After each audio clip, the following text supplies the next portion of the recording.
तर ते सरकारनं केलेलं नाही आहे. सरकारनं वेगळंच काहीतरी केलेलं आहे. मग आता जे आंदोलन जरांगे पाटलांचं सुरू आहे तेव्हा प्रत्येक वेळी मी त्यांच्या शिष्टमंडळात राहिलेलो आहे. मी प्रत्येक वेळी मुख्यमंत्र्यांशी किंवा मंत्रिमंडळात जाऊन चर्चा केलेली आहे. कायदेशीर आरक्षण कसं भेटतं हे सांगितलेलं आहे. मराठा समाजाला कसा न्याय भेटतो हे सांगितलेलं आहे. आपल्याला कसा मार्ग काढता येतो हेही सांगितलेलं आहे. कुठल्याही समाजावर अन्याय न करता आपल्याला हे कसं करता येतं हेही सांगितलेलं आहे. परंतु त्यांना अभ्यासपूर्ण हे समजून घ्यायचं नाही.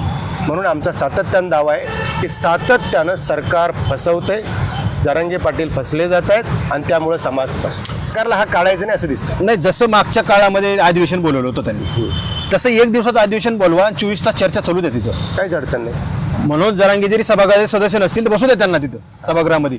त्यांचे अभ्यासक जरी सदस्य नसतील तर त्यांनाही बसू द्या तिथं. आणि सरकारने सगळे मंत्री, आमदार, खासदार तिथं घेऊन बसावे आणि महाराष्ट्राचा मार्ग मोकळा काढावा.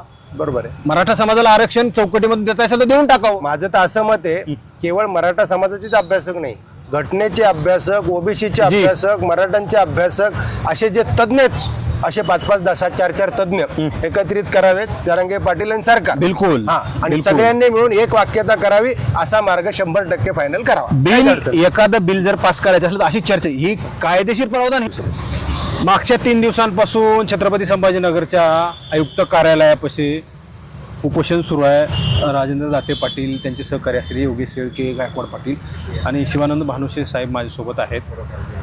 काय नेमकी परिस्थिती आहे, कशासाठी उपोषण सुरू केलं आहे आणि आज काय कंडिशन आहे? म्हणजे आपण तर पाहतोय, पुन्हा म्हणाल तुम्ही की हे सगळे प्रश्न कशासाठी. 2-3 वर्षांपासून आपण महाराष्ट्रामध्ये आंदोलन पाहतोय आणि ते आंदोलन पुन्हा पुन्हा उसळले जाते, खवळले जाते. काय मिळालं, नाही मिळालं, हे नेहमी प्रश्नचिन्ह उपस्थित होतात. सरकारकडून आम्ही देतोय, दिलंय, देण्याची भूमिका आहे. आजही मराठा समाज सोबत आम्ही कायम खंबीरपणे उभा आहेत असं सांगितलं जातं. मात्र ज्या सरकारकडून दिलं जातंय, आम्ही देतोय हे सांगितलं असताना दुसरी बाजू म्हणून जरांगेंची लावून धरतायत. सरकार आमची काहीच देत नाही. ज्या पद्धतीनं GR लागू केला, त्या GRच्या माध्यमातून कुणबी प्रमाणपत्र दिले. खरं तर 58 लाख नोंदी ह्या 1968 पासूनच्या नोंदी आहेत अशी माहिती मिळाली. मात्र त्या नोंदी मनोज जरांगे आपल्या स्वतःच्या नावावर खपवून घेत आहेत.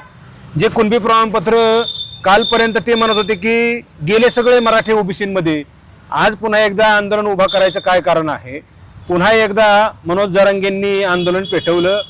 पश्चिम महाराष्ट्रात दौऱ्याच्या नावाखाली काही आंदोलन सुरू आहे आणि हैदराबाद गॅजेटियर लागूच नाही, त्याच्यानुसार प्रमाणपत्र मिळतच नाहीत, अशी एक बाजू ऐकवायला मिळते. माझ्यासाठी, मी वेळ दवडणार नाही, माझ्यासोबत भानुश सरांनी विचारणार, सर काय परिस्थिती आहे, खरंच कुणबी प्रमाणपत्र मिळतायत का, गॅजेटियरनुसार मिळतायत का? मुळात हा लढा 1985 पासूनचा लढा आहे आणि वेळोवेळी सरकारनं फसवलेला आहे. हा 1990 पासून मराठा सेवा संघ संभाजी ब्रिगेडनं मराठा समाजाला संविधानिक आरक्षण मिळावं यासाठी पुरुषोत्तम खेडेकर साहेबांनी आणि सर्वांनीच आम्ही प्रयत्न केलेले आहे. त्यानंतर अनेक मराठा क्रांती मोर्चे निघाले, तेव्हाही सरकारनं सातत्यानं फसवलं. आता हे 3 वर्षापासून जे आंदोलन सुरू आहे, वाशीतही सरकारनं फसवलं आणि आझाद मैदानावरही सरकारनं फसवलं. आम्ही तेव्हाही जाहीरपणे वाशीत सुद्धा मीडियासमोर येऊन जाहीरपणे सांगितलंय सरकार आपल्याला फसवते. आझाद मैदानावरही जाहीरपणे लगेच सांगितलं होतं. त्याच्यानंतर आम्ही 17-18 तारखेला इथं गोलमेज परिषद सुद्धा घेतली होती की सरकार आम्हाला फसवते. कारण हैदराबाद गॅजेटियर लागू करून असे प्रमाणपत्र मिळत नसतात. गॅजेटियरचा आणि आरक्षणाचा काहीही संबंध नसतो. कुठलाही पुरावा त्या गॅजेटियरमध्ये सापडत नसतो. कारण गॅजेटियरमध्ये सांख्यिकी आकडेवारी असते, ती अशी एकत्रित आकडेवारी असते, ती टक्केवारी असते. आणि हे एवढे होते, जसे एवढ्या जाती होत्या, एवढे धर्म होते, एवढे पशुपक्षी होते, एवढ्या जातीचे एवढे लोक होते, मग 38-40% कुणबी होते. खरं आहे, पण ते कुणबी हेच होते असं त्यामधून सिद्ध करता येत नसतं. त्यामुळं गॅजेटियर लागू करून आरक्षण मिळणार नाही अशी अगोदर मी कल्पना दिली होती आणि त्यानंतर सुद्धा सांगितलं या गॅजेटियरनुसार काहीही झालेलं नाही. कारण महाराष्ट्रामध्ये जात प्रमाणपत्र काढण्याचा 2001चा कायदा आहे, त्यानुसार 2004ला GR निघालेला आहे, 2012ला GR निघालेला आहे आणि 7 सप्टेंबर 2023ला सुद्धा GR निघालेला आहे. तो GR 2 सप्टेंबर 2025ला अपडेट केलेला आहे. फक्त सोप्या भाषेत सांगितलेलं आहे, कारण GR हा कायद्यापेक्षा मोठा नसतो. त्यामुळे ज्याची नोंद सापडेल, ज्याची भावकी असेल, ज्याची वंशावळ जुळेल, जे नियम सगळ्या जातीसाठी आहेत तेच कुणबी जातीसाठी आहेत, वेगळे असू शकत नाहीत. जे प्रमाणपत्र रद्द होतील त्यांच्या नोंदी सापडणार नाहीत, तेच रद्द होतील, ते कायदेशीरदृष्ट्या योग्य असेल. हां, तांत्रिकदृष्ट्या जर काही गोष्टी त्याच्यात डॉक्युमेंट कमी जास्त झाले असतील आणि ते जर सिद्ध झालं तर त्यांचं आरक्षण टिकेल, पण ते व्हॅलिड पण होईल, हायकोर्ट सुप्रीम कोर्ट हो पण म्हणेल. पण नोंद नसेल आणि चुकीची नोंद असेल आणि भावकी जुळत नसेल किंवा वंशावळ जुळत नसेल तर ते होणार नाही. अनेक वेळा उपोषण केले, जवळजवळ 10-11 उपोषणं मनोज जरांगेंनी केले आणि कालचं उपोषण सुद्धा ते शेवटच्या उन्हाळ्यातलं उपोषण होतं. त्यांनी तो GR आणि SOP जे आहे ते घेऊन राधाकृष्ण विखे तिथं आले. तुमच्यासारखी आरक्षण तज्ज्ञ असणारी माणसं नेहमी त्यांना विचारतात की एखादं कुणबी प्रमाणपत्र आम्हाला दाखवा गॅजेटियरनुसार. जसं तुम्ही आता सांगितलं की गॅजेटियरमध्ये उल्लेख नाही आहे इतके मराठा, इतके मुस्लिम किंवा इतके दलित, इतके OBC असं नाही आहे. पण मग तरी सुद्धा या कुणबी प्रमाणपत्रावर तसा उल्लेख येणार आहे का की GRच्या माध्यमातून हे कुणबी प्रमाणपत्र मिळाले? जसं की कालचे 4 जे कुणबी प्रमाणपत्र रद्द झाले सांगितलं, असा काही उल्लेख येतो का कुणबी प्रमाणपत्रावर की हा कुणबी प्रमाणपत्राचा दाखला गॅजेटियरनुसार किंवा मग हैदराबाद गॅजेटियरनुसार मिळतो, असं काही लिहून येतं त्याच्यावर? सरकारनं चाल काय खेळली माहिती का? सरकारनं जे जात प्रमाणपत्र काढण्यासाठीचे काही पुरावे असतात त्याची एक यादी असते, त्याच्यामध्ये फक्त हैदराबाद गॅजेटियर असं नाव ॲड केलं आहे. ही शुद्ध फसवणूक आहे. कारण हैदराबाद गॅजेटियरनुसार कुठलंही प्रमाणपत्र मिळणार नाही. कारण जात प्रमाणपत्र काढण्याचे निकष आणि ते व्हॅलिड होण्याचे निकष हे 2001च्या कायद्यानं ठरलेले आहेत. त्याच्यात कुणालाही बदल करण्याचा अधिकार नाही, कुठल्याही सरकारला नाही. कायदेशीर असा GR, कायद्याच्या पेक्षा वेगळा GR काढण्याचा अधिकार सरकारला नसतो. त्यामुळे हैदराबाद गॅजेटियरनुसार कुणबी प्रमाणपत्र असं कधीच होणार नाही आणि होऊ शकत नाही. 2 सप्टेंबरला जो GR मुंबईतून घेऊन आले मनोज जरांगे, त्याच्यानंतरही तो उपोषण केलं त्यांनी अंतरवाली पुन्हा एकदा उन्हाळ्यात की तो GR लागूच केला नाही बाबा, त्याच्यानुसार कुणबी प्रमाणपत्र मिळत नाहीत, ते शिंदेच्या समितीचे कामं थांबवलेत आणि म्हणून पुन्हा एकदा उपोषण केलं. तिथं त्यांनी अभ्यासक बोलवले होते. ते अभ्यासक पूर्णपणे मान्य करत होते त्या दिवशी की आता कुणबी प्रमाणपत्र GR नुसार कुणबी प्रमाणपत्र मिळणार आहेत. ते अभ्यासक कोण होते नेमके? त्यांना तुम्हाला काही बोलायचंय का? माझी इच्छा नाही आहे की त्यांच्यावर तुम्ही बोलावून त्यांना विरोध करावा, मात्र त्यांना हे तुम्ही जे सांगितलेलं आहे हे का कळलं नाही यावेळेस? म्हणजे तो सगळ्या राज्याचा निर्णय होता त्यावेळेस करण्याचा. काय माहितीये का, काही कसं असतं, झोपेचं सोंग घेणाऱ्याला आणि झोपेत असणाऱ्याला उठवणं सोपं आहे, सोंग घेणाऱ्याला अवघड आहे. जेव्हा वाशीत 40 वकील सांगतायत त्यांच्यापेक्षा तुम्हाला जास्त कळतं का? मी म्हटलं माझ्यापेक्षा त्यांचं कायद्याचं ज्ञान जास्त असेल, पण ते खोटं बोलतायत. या संदर्भात मला जे कळतंय त्यानुसार ते खोटं बोलतायत. किंवा आझाद मैदानावर 2 सप्टेंबरला GR काढण्यापूर्वी सांगितलं होतं, तर ते म्हणे फाटे फोडू नका, असं होणार नाही. तिथं जे अभ्यासक आहेत, 1-2 अभ्यासक काल परवा फेसबुकवर लाईव्हवर येऊन गेले, जे खंडणीखोर आहेत, ज्यांनी छावा एक चांगली संघटना, ज्यांनी चांगलं, वडेजे सरांनी चांगलं काम केलं, पण त्यात काही घुसलेले आहेत, ज्यांनी पदावर राहून खंडण्या जमा केल्या, ज्यांनी स्वतःसाठी संघटना वापरली, स्वार्थी होते, आताही सरकारला जाऊन भेटतात, फायदे करून घेतात आणि फायदे करून घेतात आणि जरांगे पाटलाची आंदोलकाची दिशाभूल करतात. आणि तिथे त्यांनी सांगितलं ना आझाद मैदानावर की ओके झालं, इथेही सांगितलं ना झालं ओके, मग एक प्रमाणपत्र त्यांनी काढून द्यावं ना. बाकी संघटनेवर, बाकी लोकांवर जे प्रामाणिकपणे काम करतात त्यांच्याकडे बोटं दाखवण्याचं हे काम करतायत. परंतु यांनी स्वतःचं आत्मपरीक्षण करावं. आपण समाजाची फसवणूक करतो आहोत स्वतःच्या स्वार्थासाठी, हे लक्षात घ्यावं. त्यांनी ते जरी फसवणूक करत असतील तर मनोज जरांगेंनी इतर तुमच्यासारख्या किंवा तुम्हाला नाही बोललं तर इतर कुठल्या लोकांना बोललं, हे खरं आहे का, हे जे बोलतायत ते खरं आहे का, ह्यांनी माझ्या GRला जे आहे ते टोकलं होतं, हे किती प्रमाणामध्ये बसतंय? आता तीच कंडिशन पुन्हा आली. कालचं उपोषण करून सुद्धा पुन्हा त्यांना आंदोलन करायची वेळ आली. वारंवार हेच आंदोलन का उभं राहतंय असा प्रश्न उपस्थित होतो. मात्र ते उत्तर देत नाहीत, भलतीकडे उत्तर देत आहेत आणि शासनावर लोटतायत. एकीकडं शासन म्हणताय आम्ही कुणबी प्रमाणपत्र रोखत नाहीत, देतोय. मनोज जरांगेंचं असं म्हणणं आहे की कुणबी प्रमाणपत्र शासन रोखताय. ह्या सगळ्या गोष्टी कधी क्लिअर होणार आहेत? असं जर चाललं, ते त्यांची बाजू मांडत राहतील, शासन यांची बाजू मांडेल, हे कधी प्रश्नच सुटणार नाही. मूळ मुद्दा लावून धरण्यासाठी काही वेगळा पर्याय असू शकतो का? प्रश्नच नाही. कारण भारतीय राज्यघटनेत 340, 41 आणि 42 15/4 आणि 16/4 नुसार आरक्षण मिळत असतं. संविधानिक आरक्षण कसं मिळावं, ते राज्यात ओबीसीला आरक्षण कसं मिळतं ते इंदिरा साहनी जजमेंटमध्ये स्पष्ट झालेलं आहे. इंदिरा साहनी जजमेंटनं स्पष्ट डायरेक्शन दिलेले आहेत. राज्य मागासवर्गीय आयोगाची स्थापना करावी, त्यानुसार सर्वेक्षण करावं आणि त्यानुसार त्या पद्धतीनं आरक्षण दिलं जावं. सरकारनं जेव्हा बापट आयोग आला, जेव्हा गायकवाड आयोग आला, जेव्हा सुक्रे आयोग आला, जे करायला पाहिजे होतं ते सरकारनं केलेलं नाही आहे. सरकारनं वेगळंच काहीतरी केलेलं आहे. मग आता जे आंदोलन जरांगे पाटलांचं सुरू आहे तेव्हा प्रत्येक वेळी मी त्यांच्या शिष्टमंडळात राहिलेलो आहे. मी प्रत्येक वेळी मुख्यमंत्र्यांशी किंवा मंत्रिमंडळात जाऊन चर्चा केलेली आहे. कायदेशीर आरक्षण कसं भेटतं हे सांगितलेलं आहे. मराठा समाजाला कसा न्याय भेटतो हे सांगितलेलं आहे. आपल्याला कसा मार्ग काढता येतो हेही सांगितलेलं आहे. कुठल्याही समाजावर अन्याय न करता आपल्याला हे कसं करता येतं हेही सांगितलेलं आहे. परंतु त्यांना अभ्यासपूर्ण हे समजून घ्यायचं नाही. म्हणून आमचा सातत्यानं दावा आहे की सातत्यानं सरकार फसवतंय, जरांगे पाटील फसले जात आहेत आणि त्यामुळे समाज फसतो.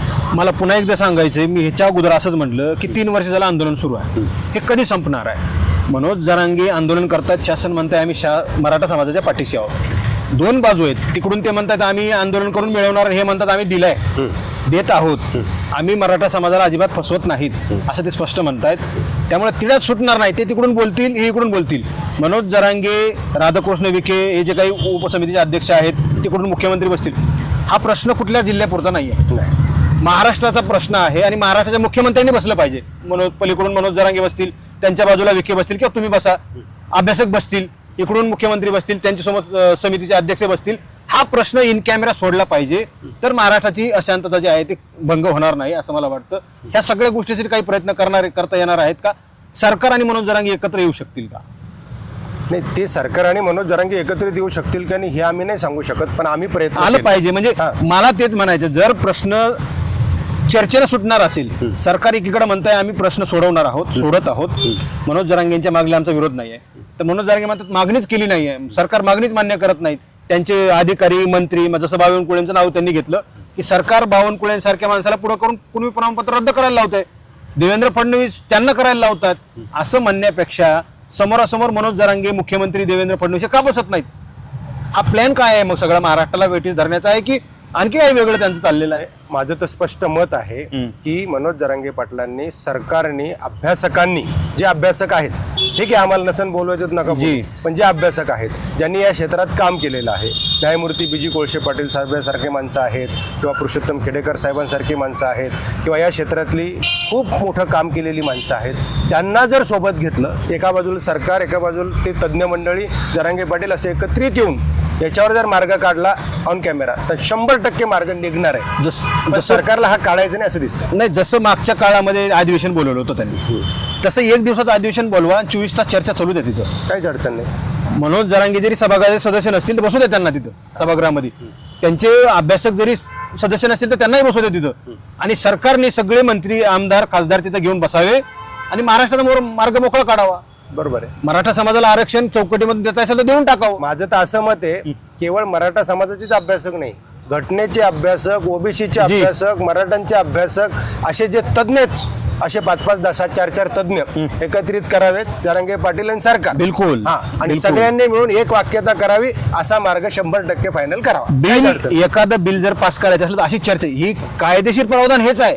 जर सरकार त्यांची मागणी मान्य करत नसेल एखाद्या घटकाची, आता उदाहरणार्थ मराठा समाजाचे सरकार मान्यच करत नाही, म्हणून रस्त्यावरची लढाई लढते, पण एकीकडे सरकार म्हणते आम्ही मान्य करायला तयार आहोत, आम्ही करत आहोत, तर दुसरीकडे मनोज जरांगे म्हणतात मान्यच करत नाहीत, ते चुकीची माहिती देत आहेत किंवा कुणबी प्रमाणपत्र इतरांच्या मागणीनुसार रद्द करायला लावतात. जसं तुम्ही म्हणला तसं ओबीसी, मराठा आणि समन्वयक हे सगळे अभ्यासक तिथे सभागृहात बसवले पाहिजेत आणि 1 दिवसाचं अधिवेशन बोलवलं पाहिजे. दिवसभर चर्चा त्याच्यावर चालू द्या, ओबीसीचं म्हणणं काय म्हणू द्या. मुख्यमंत्र्यांची जर खरंच इच्छा आहे मराठा समाजाच्या मागे राहायची तर त्यांनी यातून मार्ग काढावा. मात्र महाराष्ट्राला शांतता आणि शांतता प्रियच राहू द्यावं असं तुम्हाला वाटत नाही का? 100% वाटतं. याच्यात हा मार्ग काढू शकतं. सरकारची जर इच्छाशक्ती असेल आणि खरंच सरकारला प्रामाणिकपणे हे करायचं असेल तर सरकार हे करू शकतं. सरकारसाठी ही फार मोठी गोष्ट नाही. पण कदाचित मग मला याच्यातून असं वाटतंय की सरकारलाच हे अशांत ठेवायचंय, सरकारलाच मराठा ओबीसीमध्ये वाद करायचा आहे आणि सरकारलाच याचं राजकारण करायचंय आणि असं हे पेटत ठेवायचंय, असा याचा अर्थ निघतो. नाही, आता उद्या ह्या सगळ्या गोष्टी चाललेल्या आहेत, म्हणजे उद्याचं काय दिवस उजळेल माहीत नाही. पण ते बावनकुळेंच्या बातमीमध्ये सांगितलं गेलं, ते कुणबी प्रमाणपत्र, बावनकुळेंनी एक पत्र सुद्धा सादर केलं. तिथल्या विभागीय आयुक्तांनी तिथं सांगितलं की जे काही सर्टिफिकेट आहेत, जे काही कागदपत्र आहेत शिंदेच्या बाबतीमध्ये त्यांनी जे सादर केलेले ते पोर्टलवर अपलोड आहेत आणि मनोज जरांगेंच्या बोलण्यामध्ये तथ्य नाही असं यांनी पत्र काढलंय. मात्र तेही बोलायचं सोडत नाहीत. म्हणजे ह्यासाठी मार्ग नेमका काय निघू शकतो? लोकांना सगळी कामधंदे सोडून आपल्याला काही मिळालं पाहिजे, मिळालेलं ते हिसकावून घेऊ नये, सरकारने ते रद्द करू नये, यासाठी लोक एकत्रित येत आहेत. पण हे सगळे होत असताना महाराष्ट्रामध्ये ज्या मराठा समाजांनी मनोज जरांगेंना सहकार्य केले ते आजही सोबत राहतात, पण त्यांची कामं सुद्धा मागं राहिलेली आहेत. 3 वर्षांपासून आंदोलन सुरू आहे, अनेक लोकांचे पैसे खर्च झाले आहेत, अनेक लोकांचं आर्थिक नुकसान सुद्धा झालेलं आहे, काहींना जीव गमवावे लागलेले आहेत. हे कुठेतरी थांबलं पाहिजे. यासाठी प्रयत्न करण्यासाठी चर्चा होऊ शकते का? 100% चर्चा होऊ शकते, चर्चा केलीच पाहिजे. समाज भावनिक आहे, समाजाला प्रचंड अपेक्षा आहे आणि समाजाला वाटतं नक्की न्याय मिळेल, परंतु सातत्यानं समाजाची फसवणूक होते आहे. त्यामधून मार्ग काढला पाहिजे. सरकार पुढाकार घेत नसेल तर आंदोलकांनी पुढाकार घेतला पाहिजे की मी चर्चेला तयार आहे, सगळे अभ्यासक बसवा, तुम्ही सोबत बसा, अशा पद्धतीचा प्रस्ताव दिला तर काही हरकत नाही आणि सरकारनं पुढाकार घ्यावा, याच्यातून चर्चा घडून आणावी आणि हा मार्ग कायमस्वरूपी मार्गी काढावा. शेवटचा प्रश्न आहे, त्याच्यावर फक्त काही थोडक्यात उत्तर द्याल तुम्ही. आता मनोज जरांगेंचं 29 ऑगस्टला उपोषण सुरू आहे. ऑगस्टला ते पुन्हा एकदा उपोषणाला बसणार असं सांगितलं त्यांनी, पण त्यांचा चर्चेचा सूर नाही आहे. उपोषणाला ते बसतात, राधाकृष्ण विखे लगेचच येतात, काहीतरी घेऊन येतात आणि कोणाला तरी बोलून हो म्हणून टाकतात. पण पुन्हा एखादा 29 तारखेला हा प्रश्न सुटेल असं वाटतं का? आणि सुटला पाहिजे तर कसा सुटेल? तुम्ही जसं सांगितलं त्या चर्चेला येऊ शकतात. तुम्ही म्हणला चर्चेतूनच हा मार्ग निघू शकतो सभागृहात चर्चा करून. मात्र सरकारकडूनही चर्चेला या असं सांगितलं जात नाही किंवा आम्हाला बोलवा असं मनोज जरांगे म्हणत नाहीत. म्हणून उपोषणाला बसावं लागणार आणि तिथं प्रश्न कायमचा सुटणार आहे का 29ला उद्याच्या? म्हणूनच आम्ही ते सुटू शकत नाही किंवा सुटणार नाही असं दिसतंय आणि ज्या मागण्या पण केल्यात, 58 लाख नोंदी द्या म्हणजे काय करायचं, बाकीच्याही मागण्या काय आहेत, अशा संदिग्ध मागण्या पण आहेत. त्याच्यावर मला फारसं बोलायचं नाहीये, कारण तुमच्या सगळ्यांसमोर मीडियातून त्या मागण्या आलेल्या आहेत. म्हणून ज्यांनी 20 वर्ष आरक्षणासाठी काम केलंय, अभ्यास केलाय, अनेक दिवसापासून पादत्राणे सुद्धा ते घालत नाहीत, 65 वर्ष ज्यांचं वय आहे, एन्जिओप्लास्टी ज्यांची झालेली आहे, कारण तेच म्हणत होते ना की मग अभ्यासक नुसते बोंबालतात, उपोषण का करत नाहीत. म्हणून दाते पाटील 9 ऑगस्टपासून उपोषणाला बसलेली आहेत. संविधानिक मार्गानं सरकारने याच्यात मार्ग काढावा, समाजाला न्याय द्यावा आणि हा मार्ग कायमस्वरूपी मार्गी काढावा, यासाठी दाते पाटील बसलेले आहेत. आणि आम्ही मराठा सेवा संघ म्हणून, संभाजी ब्रिगेड म्हणून, मराठा क्रांती मोर्चा म्हणून आम्ही दाते पाटलांसोबत आहोत. कारण तिथे जर मार्ग निघत नसेल तर मग मार्ग इथे काढावा लागेल, यासाठी आम्ही बसलेलो आहोत. तिथे निघत आलं आनंदच आहे ना जी. मार्ग निघण्यासाठीच आमचं चालू आहे ना. जसं स्वातंत्र्य मिळवण्यासाठी भगतसिंग लढत होते, सुभाषचंद्र बोस लढत होते, गांधी लढत होते, सगळेच लढत होते. उद्देश एक होता, वेगवेगळ्या पद्धतीने लढत होते. आमचं लढायला हरकत नाही, मार्ग निघावा हा उद्देश आहे. त्यामुळे विरोध आमचा जरांगे पाटलाला नाही आहे. जरांगे पाटलांनी मार्ग काढावा, सरकारने मार्ग काढावा, कायमस्वरूपी प्रश्न निकाली काढावा. निघत नसेल तर आम्हाला हे करावं लागतंय. म्हणून आज दाते पाटील उपोषणाला बसले, आम्ही त्यांच्यासोबत आहोत. मार्ग निघायला पाहिजे, मात्र निघणार कसा? 29 तारखेला खरंच मार्ग निघणार आहे का हा प्रश्न आहे. कारण याच्या अगोदर 10 ते 11 उपोषणं झाली आणि वेळोवेळी सरकार येतात, असं कागद घेतात एखादा आणि हा घ्या, मनोज जरांगे असं बसतात आणि हे मान्य करे तुम्हाला आणि विचारतात. अभ्यासकाची काय अडचण होते माहीत नाही. त्या दिवशी उन्हाळ्यामध्ये त्या उन्हामध्ये उपोषण केलं मनोज जरांगेंनी. राधाकृष्ण विखे खाली खुर्चीवर बसलेत आणि त्या अभ्यासकांचं काय नाव आहे, अभ्यासक ते आपले किशोर चव्हाण होते. किशोर चव्हाणांना मनोज जरांगे तिकडून दरडावून विचारत, हे बरोबर आहे का रे, पुन्हा मला म्हणू नका, मी पुन्हा सोडणार नाही तुम्हाला. आणि खालून विखे त्यांच्याकडे बघतायत. किशोर चव्हाणांनी काय उत्तर द्यायचं? खालून मंत्री बोलतोय, समोरून सगळ्यात मोठा आंदोलक दरडावतोय, काय उत्तर देणार त्यांनी? हा बरोबर आहे, हो म्हणले ते. मग आता तोच GR, तीच SOP कशी काय खोटी ठरू शकते? पुन्हा एकदा आंदोलनाचं हत्यार उपसायचं आहे, हरकत नाही. लोकांनी सोबत राहिलेत, हरकत नाही. मात्र कुठपर्यंत चालायचं आहे? शासनाला द्यायचंय, शासन म्हणतं आम्ही देत आहोत. राधाकृष्ण विखे त्यांना जेव्हा प्रश्न विचारला जातो तेव्हा ते म्हणतात आम्ही देत आहोत. मनोज जरांगेंनी सांगितलं की 58 लाख नोंदींचे जे काही ते कागदपत्र आहेत, जे काही PDF असतील किंवा मग काही बंडल असतील ते आमच्याकडे द्या. काल विखे पाटील म्हणले आम्ही त्यांच्याकडे सगळं देऊन टाकलंय. मनोज जरांगे म्हटले होते आमच्याकडे द्या आणि ज्यांच्या नोंदीत आम्ही त्यांना फोन करून सांगू तुझी नोंद निघली बा सर्टिफिकेट काढ. आता दिले तर पुन्हा एकदा मनोज जरांगे आंदोलनाच्या मैदानामध्ये आहेत आणि मग हे कधी चालायचं आहे, कुठपर्यंत चालायचं आहे. जर 3-3 वर्षे आंदोलन करून उपोषण सुटली जात नसतील तर काय उपयोग आहे त्याचा. याच्यामध्ये एकच पर्याय असू शकतो, एकच मार्ग असू शकतो आणि तेही दोघांची इच्छा असली पाहिजे. दोघांची कोणाची, एक मनोज जरांगे आणि दुसरे सरकार. शासनाची जर इच्छा असली आणि मनोज जरांगेंची इच्छा असली, हा प्रश्न सुटला पाहिजे, मार्गी लागला पाहिजे, तरच हा प्रश्न सुटेल. तो कसा सुटेल? मानुषी सरांनी सांगितलं की सभागृहामध्ये अधिवेशन बोलवा. एका बाजूला ओबीसी बसतील, दुसऱ्या बाजूला मनोज जरांगे त्यांचे अभ्यासक आणि ते बसतील आणि समोर सरकार असेल. देवेंद्र फडणवीस बसतील, मुख्यमंत्री बसतील, त्यांच्या सभागृहामधले उपसमितीचे अध्यक्ष बसतील, विखे बसतील आणि प्रश्न उत्तर होतील. 24 तास उपोषण चालू द्या, आंदोलन अधिवेशन चालू द्या, मार्ग लगेच सुटणार आहे. पण 100% मार्ग सोडू द्यायचा नाही. मग मनोज जरांगे असतील किंवा सरकार असेल, या दोघांनाही महाराष्ट्राचा प्रश्न सोडवायचा नाही, हे मात्र 100% खरं आहे. आणि पुन्हा एकदा 29ला काहीतरी नवीन करण्याच्या तयारीमध्ये सरकार आणि मनोज जरांगे आहेत असं म्हणायला हरकत नाही. त्यामुळे अशा माणसाने, आता एन्जिओप्लास्टी झाली सांगितलं, 20 वर्षांपासून कायदेशीर लढाई लढतात ते. मनोज जरांगे म्हणतात तुम्ही उपोषण करून दाखवा, उपोषण करून दाखवा. उपोषणालाही बसलेत ते. आता त्यांचं वय 65 वर्ष आहे. आता त्यांच्या वयानुसार ते किती उपोषण करतील यावर आता डॉक्टर सांगणार आहेत, मला काही सांगता येणार नाही. पण जर त्यांना प्रश्नच सोडवायचा आहे तर प्रश्न सोडवण्यासाठी अधिवेशन बोलावं लागेल आणि दोघांनाही समोर बसावं लागेल. आणि जर खरंच या दोघांनाही मराठा समाजाची कळवळ असेल, प्रेम असेल, मनोज जरांगे आणि सरकार, तरच हा प्रश्न सुटेल. अन्यथा हे सगळं बेगडी प्रेम आहे, सगळं राजकारणासाठी चाललेलं आहे, हे मात्र सांगितल्याशिवाय कुणीही मागे हटू नाही. मी तर हटणार नाही आणि हेच सत्य आहे असं म्हणायला हरकत नाही.